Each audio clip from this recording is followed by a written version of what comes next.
മാതാപിതാക്കളെ നോക്കാത്ത മക്കൾക്കും രക്ഷിതാക്കളോട് മോശമായി പെരുമാറുന്നവർക്കും UAE-യിൽ ഇനി കടുത്ത ശിക്ഷ ലഭിക്കും. രാജ്യത്ത് വിവാഹപ്രായം 18 വയസ്സായി നിശ്ചയിച്ചു. ഭാര്യയോ ഭർത്താവോ മയക്കുമരുന്നിനോ മദ്യത്തിനോ അടിമയായാൽ പങ്കാളിക്ക് വിവാഹമോചനത്തിന് അർഹതയുണ്ട്. UAE സർക്കാർ പുറത്തിറക്കിയ പുതിയ ഉത്തരവിന്റെ വിശദാംശങ്ങളുമായി ദുബായിൽ നിന്ന് സുരേഷ് വെളിമുറ്റത്തിന്റെ റിപ്പോർട്ട്. സുരേഷ് വെളിമുറ്റം ചേരുന്നുണ്ട്. ഇന്ന് പുറത്തിറക്കിയ നിയമത്തിന്റെ വിശദാംശങ്ങൾ എന്തൊക്കെയാണ് സുരേഷ്?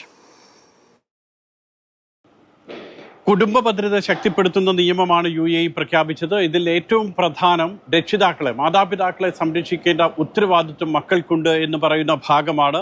മക്കൾ മാതാപിതാക്കളെ പരിചരിച്ചില്ല എങ്കിൽ, വേണ്ട വിധത്തിൽ നോക്കിയില്ല എങ്കിൽ മക്കൾക്ക് ശിക്ഷ ലഭിക്കും. അതോടൊപ്പം തന്നെ മാതാപിതാക്കൾക്ക് ശേഷിയില്ല എങ്കിൽ അവരെ സാമ്പത്തികമായി സഹായിക്കേണ്ട ഉത്തരവാദിത്വം മക്കൾക്കുണ്ട്.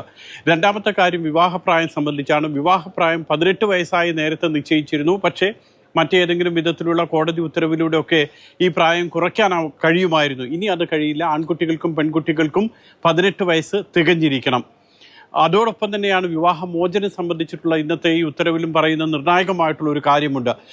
പങ്കാളികളിൽ ഒരാൾ മദ്യത്തിനോ മയക്കുമരുന്നിനോ അടിമയാണെങ്കിൽ അടുത്ത ആൾക്ക്, രണ്ടാമത്തെ ആൾക്ക് വിവാഹമോചനത്തിനുള്ള അപേക്ഷ സമർപ്പിക്കാൻ വിവാഹമോചനത്തിനുള്ള അവകാശമുണ്ട് എന്നും പറയുന്നു.